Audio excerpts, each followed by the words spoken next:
नमस्कार साथियों, मैं हूं अनूप थपलियाल। साथियों, कल्पना कीजिए कि चाहे चुनाव नगर निकाय का हो या फिर विधानसभा का हो या फिर लोकसभा का हो, कांग्रेस का कार्यकर्ता क्या सोचता होगा। क्या ये सोचता होगा कि 20 साल पार्टी का झंडा डंडा उठा लिया, दरी कुर्सी मेज लगा दी, अब की बार चुनाव लड़ने का शायद मौका मिलेगा, या फिर वो ये सोचता होगा कि पिछली बार जिन नेताओं को चुनाव लड़ाया था, इस बार नेताजी की पत्नी को लड़ाना है या पुत्री को लड़ाना है या फिर पुत्र या पुत्रवधू को लड़ाना है। क्या सोचता होगा? जाहिर सी बात है कि दूसरी वाली बात को सोचता होगा कि पहले नेताजी को लड़ाया था, अब की बार उनके पुत्र पुत्री या पुत्रवधू को लड़ाना है। उत्तराखंड में नगर निकाय चुनाव में भी कांग्रेस के भीतर से कुछ ऐसी ही तस्वीर दिखाई देती है, जहां बीजेपी ने एक झटके में पिछली बार जीतकर आए अपने तमाम मेयर को पैदल कर दिया और नए चेहरों को लेकर पार्टी के सामने आई है। चाहे आरएसएस का दखल हो या बीजेपी का संगठन का दखल हो या फिर कोई सर्वे की वजह बना हो, लेकिन जो कुछ भी कहा जाए, सुनील उनियाल गामा से लेकर देहरादून के निवर्तमान मेयर से लेकर हल्द्वानी के निवर्तमान मेयर जोगेंद्र सिंह रोतेला तक सबको बदल दिया गया। नए चेहरों को मौका दिया गया। सौरभ थपलियाल को मौका दिया, कहीं गजराज सिंह बिष्ट तो कहीं विकास शर्मा को मौका दिया। नए चेहरों को आगे लाया गया ताकि आगे की लीडरशिप को तैयार किया जा सके। यह तो हुई बीजेपी की बात।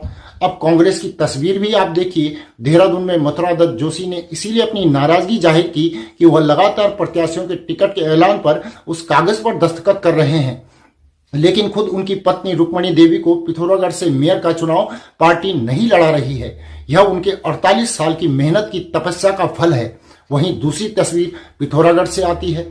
पिथौरागढ़ से कांग्रेस के विधायक मयूख महर कहते हैं कि उनके भतीजे की पत्नी को टिकट नहीं दिया है, इसीलिए जिसको कांग्रेस ने टिकट दिया है, कांग्रेस नेतृत्व ने जिस प्रत्याशी को बनाया है, करण महारा से लेकर मल्लिकार्जुन खड़गे ने जिसे पार्टी का सिंबल दिया है अंजू, वह उनके साथ खड़ा होना तो दूर उनका विरोध करेंगे और बगावत में अपने भतीजे की पत्नी को न केवल चुनाव लड़ाएंगे बल्कि चुनाव जिताएंगे भी। और वह डंके की चोट पर कहते हैं कि पार्टी ने गलत फैसला लिया है, कांग्रेस ने गलत फैसला लिया है, इसीलिए किसी भी कीमत पर चाहे जो भी कुर्बानी देनी पड़े, लेकिन हाथ का साथ वह नहीं दे सकते।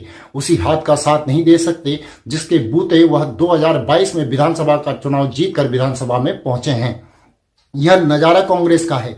फिर चुनाव नतीजे आने के बाद कभी कांग्रेस ईवीएम का खौफ ढूंढती है या दूसरी वजहें ढूंढती है, लेकिन असल वजह तो टिकट के दौरान जिस तरह चलता है, पहले मैं, उसके बाद मेरी पत्नी, उसके बाद मेरा बेटा बेटी पुत्रवधू, या उन सबको जब टिकट का कोटा पूरा कर देंगे तब किसी कार्यकर्ता की बारी आएगी। यह कांग्रेस की तस्वीर है। आप कल्पना कर सकते हैं कि किस अंदाज में उत्तराखंड के नगर निकाय के नतीजे रहने वाले हैं। जब टिकट बंटवारे में इस तरह सिर्फ टब्बल हुआ है तो आप समझ सकते हैं कि हालात आगे क्या रहने वाले हैं। यह अलग बात है कि जिस तरह टिकट बांटे हैं, नाराजगी बीजेपी के भीतर भी है, कांग्रेस के भीतर भी है। चाहे रुड़की हो या दूसरी जगह हो, श्रीनगर में बीजेपी में बगावत है, बहुत सारी जगह बगावत है, लेकिन बगावत में कितने लोगों को बीजेपी मना लेगी यह हम सब जानते हैं। डैमेज कंट्रोल किस अंदाज में बीजेपी करेगी यह अगले 1-2 दिन में दिखाई भी देगा। लेकिन कांग्रेस में तो डैमेज कंट्रोल जिन विधायकों को करना था वह खुद ही बगावत का झंडा बुलंद करके अपने भतीजे की पत्नी का नामांकन करने के लिए पहुंच जाते हैं और किस तरह कांग्रेस को और कांग्रेस के नेतृत्व को कटघरे में खड़ा कर देते हैं। यह बताता है कि यह सिर्फ कांग्रेस में ही हो सकता है, यानी आला कमान और पार्टी नेतृत्व को, पार्टी के सिंबल को ठेंगा अगर कहीं दिखाया जा सकता है तो वह कांग्रेस में दिखाया जा सकता है। यह वही मयूख मेहर है। जब प्रकाश पंत का निधन हो जाता है और उपचुनाव आता है, तब मुख्य विपक्षी पार्टी होने के नाते कांग्रेस का राजनीतिक धर्म बनता था कि वह सत्ताधारी बीजेपी को कड़ी टक्कर दे। तब मयूख मेहर की इच्छा होती है कि कोई चुनाव वह नहीं लड़ना चाहते हैं और फिर अंजू को चुनाव लड़ाया जाता है।